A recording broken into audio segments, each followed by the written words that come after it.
Assalamualaikum warahmatullahi wabarakatuh. Ibu siapa, dari mana? Saya Nani, Bapak. Baik. Saya dari Memu. Oh, di Indonesia-nya. Kejauhan atau mau main? Baik, pasti Sunda ya teman. Gimana teh? Naik Indramayu, Bapak. Oh, Indramayu. Ini Pak, mau tanya, apa hukumnya bagi suami istri yang berjauhan? Apakah suami pun masih tetap wajib untuk menafkahi istrinya meskipun istrinya jauh dan bekerja sendiri? Itu kenapa? Dua-duanya enggak nafkah lahir. Kalau batin ya nggak mungkin lah ya. Jangan diperjelas. Sekarang ada batin online.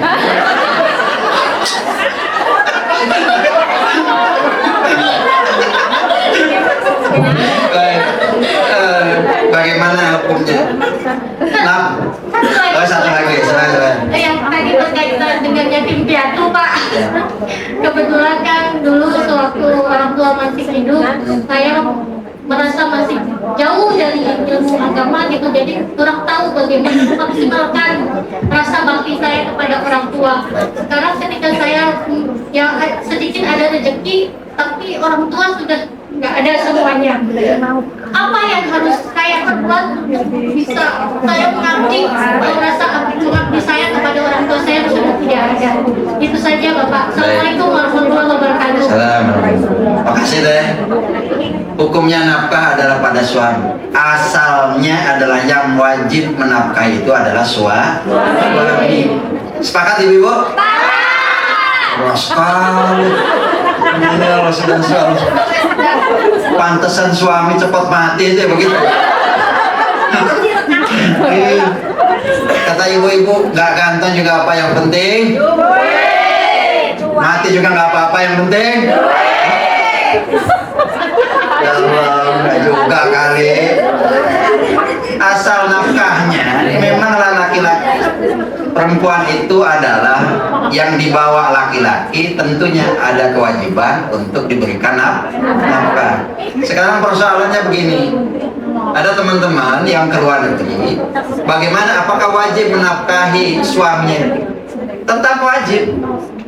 Pada hakikatnya dia wajib untuk selalu menafkahi, walaupun ibu ada di luar negeri. Apa jenis nafkahnya? Kalau mampu. Tapi kalau tidak mampu, ini mohon maaf ya, bukan ini mau menyuruh atau tidak. Kalau memang laki-laki kok tidak wajib untuk menafkahi, boleh nggak istri minta cerai? Boleh. Boleh nggak? Kalau memang tidak mampu, betul-betul tidak mampu, itu boleh untuk meminta cerai. Tetapi itu asal ridho. Kalau tidak ridho, nah itu lain persoalan. Maka tidak boleh kita minta cerai sama suami. Ayyuma mra'atin sa'alat jawza talaqan, seorang perempuan yang minta cerai terhadap suaminya min ghairi ba'sin, tanpa ada alasan apapun, hurimat 'alaiha raihatul jannah, maka diharamkan baunya surga untuk perempuan itu. Baunya aja nggak mau surga, apalagi masuk. Jadi jangan sekali-kali si istri itu adalah minta cerai. Minta cerai. Jangan. Selama masih di mediasi antara keluarga laki dengan perempuan. Kalau mau cerai, cerai yang bagus. Kata Al-Quran kan begini, at-thalaqu marratani fa imsakun bima'ruf aw tasrihun biihsan. Kalau mau dikekang ya dengan baik, berarti. Tetapi kalau mau dilepaskan dengan baik juga. Selama ini kan tidak. Ini persoalan-persoalan teman-teman. Maka penting bagi kita teman-teman yang ada di luar negeri adalah ketahanan rumah tangga. Udahlah, saya niat cari rezekinya Allah, izin dari suami, bismillah karena Allah, saya mencari rezekinya Allah. Insya Allah kendala-kendala yang ada di luar negeri tidak akan ada. Jangan sampai kita niat saya mau minta cerai pada suami. Maka penting ketahanan keluarga bagi kita. Nggak akan ada, Pak. Kita pengen cerai, yang sengsara kan siapa? Pasti anak kita.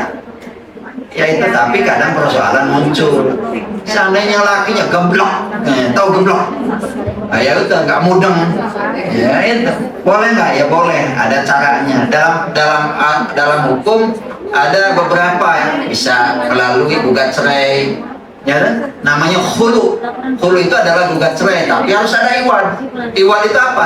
Timbal balik.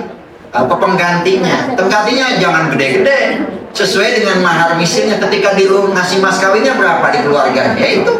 Ini ada yang minta 15 juta, ada yang minta ini. Dalam kompilasi hukum Islam kan ada tuh, barang siapa suami tidak memberikan nafkah 2 tahun, maka dia boleh untuk bayar. Nah itu ada, silakan itu dipakai. Tapi kenapa? Itu kalau memang sudah tidak bisa mediasi. Tapi kalau masih dimediasi, jangan sampai kita retak rumah tangga itu. Kan kata Nabi, abghadul halal, paling dibenci sesuatu yang halal itu adalah apa? Perceraian. Jangan. Entah ngomong cerai. Nah, itu jangan. Itulah, ini adalah mungkin sebagai peringatan untuk teman-teman bahwa ditinggal suami atau pergi ke luar negeri itu dengan niat yang bagus. Yang kedua, punya orang tua, bagaimana cara berbuat baik orangnya udah meninggal. Saya bilang gampang. Kalau sudah meninggal, maka cara berbakti kepada orang tua apakah masih ada? Masih. Apa? Nabi udah mengajarkan. Ada seorang sahabat, ada perempuan yang tanya kepada Nabi, ya Rasulullah, ibu ummi saya udah meninggal, apakah boleh saya menggantikan hajinya? Boleh. Artinya pahala yang sedekah yang kita lakukan, pahalanya dikirimkan kepada orang tua yang sudah meninggal. Itu adalah sebagai birrul walidain, itu adalah sebagai bakti kita kepada orang. Nyampe, saya bilang nyampe. Kalau nggak nyampe, mati duluan tadi.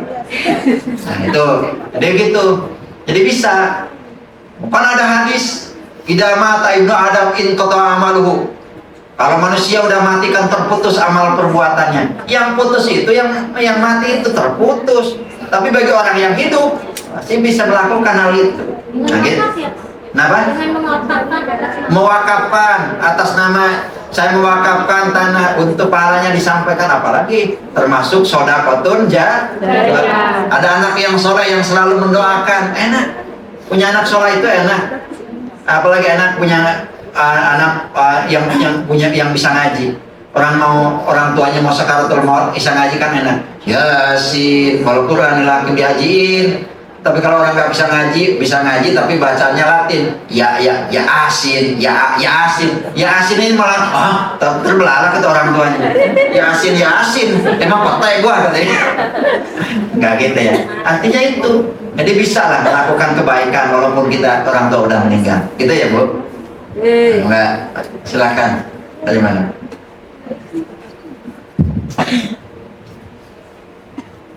Oke. Assalamualaikum warahmatullahi wabarakatuh. Assalamualaikum warahmatullahi wabarakatuh. Nama saya Eni dari Cianjur. Cianjur. Iya. Ini Bapak, saya mau tanya masalah sholat.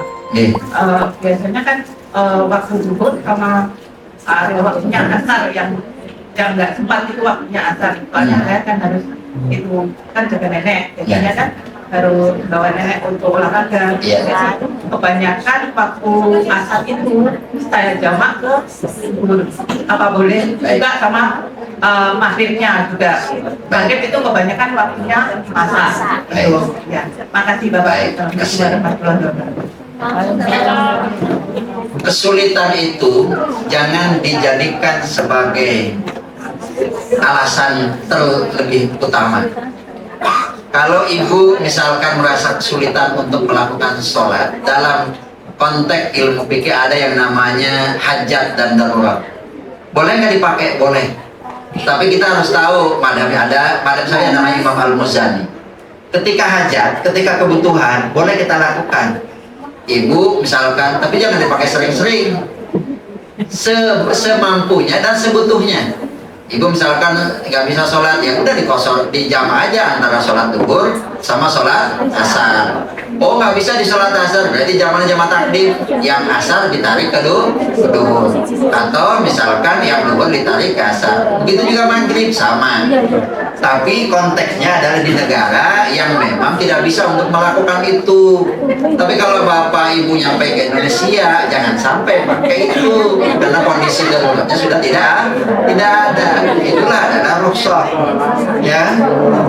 Jadi jangan sampai misalkan kita tidak kena ribut saya nggak sholat, jangan. Masih ada cara lain untuk bisa melakukan ibadah. Itu saya bilang tadi.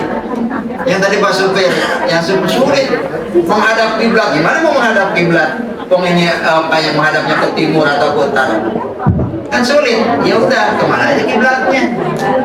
Yang penting kita sholat, gitu kan? Nah, tetapi kemudahan-kemudahan itu jangan dijadikan sebagai peluang untuk mempermudah agama juga. Kalau memang bisa dan memungkinkan, boleh kita pakai. Ya tidak bisa, mungkin cari jalan lain. Gitu, nonton Bu. Ada lagi? Sebelah sini. Ya, ada. Oh, monggo, Bu. Pak Kiai sama tanya, kalau bayi nggak dihitung dosanya, anak kecil nggak dihitung dosanya, dari umur berapa harusnya itu dihitung dosanya? Baik. Terima kasih Bu Aryani. Dalam konsep Islam bahwa manusia akan dicatat amal perbuatannya baik buruk dan jeleknya adalah ketika usia balik. Usia balik itu kalau laki-laki adalah usia 15 tahun atau dia sudah puber. Ada. Itu udah ada. Itulah yang dicatat. Jadi kalau misalkan di bawah itu, walaupun melakukan kejelekan, bayi itu tidak akan, anak itu tidak akan dicatat oleh Allah Subhanahu Wa Taala. Oleh karena itu, bagi yang sebelum balik semuanya diampuni oleh Allah. Jadi ada pendapat ini. Saya teringat Imam Al-Ghazali. Kita ini dikasih usia itu 60 tahun. Paling banyak itu kan 60 tahun ya. Coba dihitung aja 60 tahun itu 20 tahun dipakai untuk, kalau kita ngitungnya 8 jam 20 tahun dipakai untuk tidur, 20 tahun lagi dipakai untuk kasar, jaga ekonomi, 20 tahun lagi itu dipakai untuk ibadah. Ibadah yang dicatat adalah mulai dari 15 tahun, berarti hanya 5 tahun. 5 tahun dipotong perempuan, dipentong nih pas. Jadi paling kita banyak waktu 2 tahun. Kira-kira pantas kita mau masuk surga? Coba kalau nggak bukan umat Nabi, kita nggak pantas untuk masuk surga. Tapi masuk surga bukan karena amal perbuatannya. Masuk surga adalah bukan karena amalnya, adalah karena rahmatnya Allah. Gitu. Jadi itulah hebatnya bayi. Jadi bayi sampai usia balik, usia dewasa 15 tahun itu tidak dicatat oleh Allah Subhanahu Wa Taala. Itu tentunya bagi perempuan beda, tidak 15 tahun. Bagi perempuan adalah ketika dia menstruasi atau datang bulan. Terima kasih. Ini yang sebelah sana. Baik, mungkin 3 pertanyaan lagi. Oh, ini udah mau belum ya? Belum buka ya? Kalau kebuka di nanti baik. Assalamualaikum warahmatullahi wabarakatuh. Pertanyaan saya yang pertama, perempuan pasti bulan Iya. bagaimana kasusnya? Ketika puasa satu bulan dan dia mengkonsumsi obat khusus yang bisa menunda bagaimana hukumnya? Baik. Yang kedua, sebagai kesehatan kita tahu sekolah hidupnya dia itu menanggung 3 generasi di atasnya orang tua dia sendiri dan juga bagaimana menetralisir gejolak-gejolak dirinya yang memiliki sebagai seorang Mic-nya dideketin. sebagai seorang sandwich generation yang dia lakukan itu ikhlas kepada orang tuanya. Yang kedua pertanyaannya apa? Terkait generasi sandwich generation Ya. yang menanggung 3 generasi di atasnya, dia sendiri dan juga adiknya.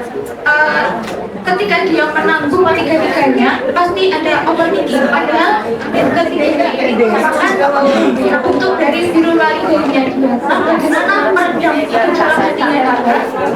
ikhlas supaya dihidupkan itu. Ya, baik.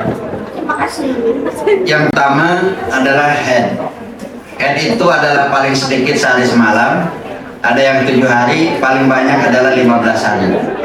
Kalau ibu-ibu, head itu anugerah dari Allah. Ibu-ibu itu kan, makanya kata Al-Quran adalah head itu adalah kotoran, gitu. Kalau kotoran, keluarkan. Maka jangan pakai obat. Ya udah, itu anugerah dari Allah. Itu yang harus kita nikmati. Maka nggak usah kita headnya sampai berapa, sampai 7, ya biarin nunggu sampai 15 hari. Nah kalau sudah 15 hari kok masih head, itu bukan darah head tapi darahnya istihadah atau yang disebut darah penyakit. Nah maka dia kewajiban sholat, tapi kan keluar darah. Nah gampang, sekarang udah banyak. Sumpel, tahu sumpel? Gak usah dibayangkan Pak, gak usah. Hanya ibu-ibu yang tahu. Ya, kaum hawa yang tahu. Jadi kalau sudah di atas 15 hari, itu dipastikan darah istihadah. Maka wajib puasa, wajib sholat walaupun keluar darah. Tapi periksa nanti ke dokter. Tuh. Yang kedua, birrul walidain itu adalah tidak ada batas. Mau pada siapapun. Anaknya 3, siapa yang jadi tulang punggung untuk birrul, semuanya ada kewajiban. Tapi harus ada keikhlasan. Gimana cara memunculkan ikhlas itu?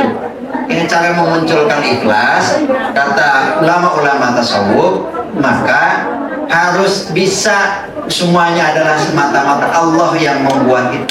Allah yang memberikan semuanya, maka kembalikan kepada Allah. Yang paling sulit kalau kita ditempa bencana, Pak. Ya bencana mau kita selesaikan, musibah, ujian, itu semua dari apa? Dari Allah. Ya kalau kita nggak mampu, serahkan aja kepada Allah. Semua Allah yang menyelesaikan, Allah yang memberikan jalan keluar. Nggak usah sulit-sulit. Semuanya adalah dari Allah, kembali kepada Allah. Insya Allah mudah itu. Tapi kalau kita mau mencoba untuk menyelesaikan, wah sulit. Maka penting bagi kita untuk mencoba. Untuk bagaimana merasa hati ini adalah menjadi lega, menjadi tenang. Maka ada konsep untuk ketenangan hati. Ya baca Al-Quran. Itu udah kata Nabi itu. Barang siapa orang yang baca Al-Quran, maka akan diberikan ada satu kelompok, satu kaum yang baca Al-Quran di masjid, di majlis taklim baca Al-Quran, maka pahalanya ada 3, ada 4. Yang pertama dikelilingi malaikat, malaikat rahmat, diberikan ketenangan. Allah akan sebut, oh si Anu baca Al-Quran sih. Udah, insya Allah kalau itu akan muncul. Maka konsepnya Al-Quran yang tidak pernah akan digoda oleh setan adalah orang-orang yang ikhlas. Siapa orang-orang ikhlas? Itu dengan puasa kita akan menciptakan keikhlasan di dalam hati kita. Itu kata Imam Al-Ghazali. Gitu ya. Terima kasih.